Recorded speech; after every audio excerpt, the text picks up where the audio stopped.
All right, so let's see. Again, I want to keep going through these email questions before I hop on over to the group chat here. So next question. The 15 points of reviewing a chart.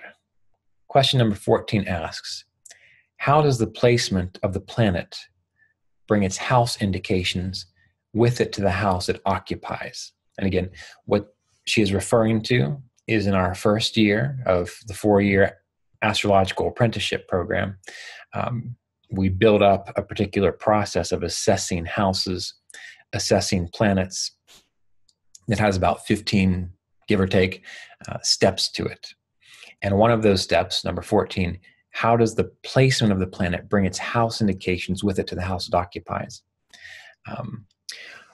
Well, when we think about a planet, well, it rules over a house, and it's going to go to another house. So let's say that, again, we used some of these examples yesterday. Let's say we have the third house Lord,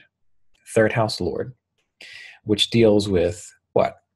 Hobbies, interests, the mind, seminars, siblings. I'm just spouting a few things off here. These general ideas of what the third house and third house Lord can represent. Now let's say we take that and we put that third house in the 10th, which is our status, our activity, our fame, that which we get involved with in the world. So oftentimes it's related to career, but that's simply because the 10th house deals with what do we get involved with? What is the activity we get involved with? So we take this third Lord and we put it in the 10th. So that tells us that third house things are going to be related to what we're known for, the activities that we get involved with. So we're going to be known more so for our hobbies. Maybe our siblings contribute or work with us in our career. Maybe we're known for working with our hands, which is a third house thing. Maybe we give seminars. That's the activity that we get involved with.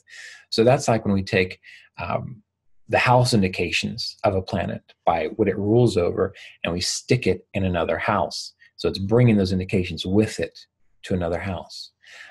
Similarly, if we have the fourth Lord, which as a person can rule over things like mother, or it can deal with property, or it can deal with banks, or it can deal with the emotional nature. If we stick that in the first house, which is the sense of self and our life path, well, maybe we are around our mother a lot. Maybe our mother is involved in our life a lot, for good or for ill. Maybe we are involved with vehicles or property. They always seem to come to us.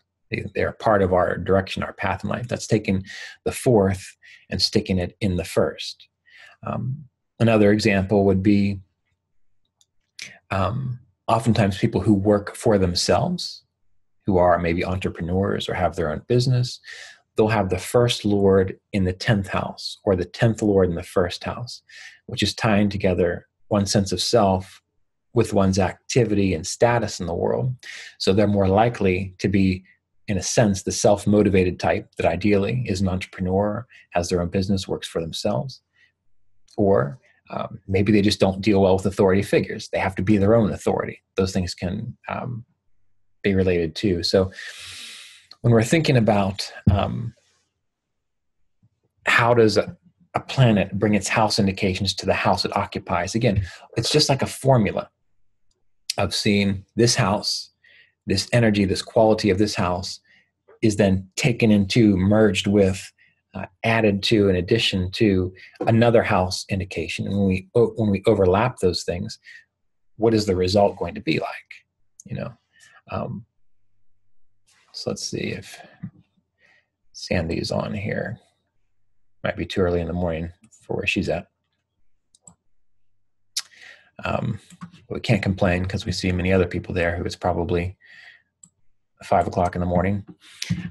But anyway, hopefully this answers the question.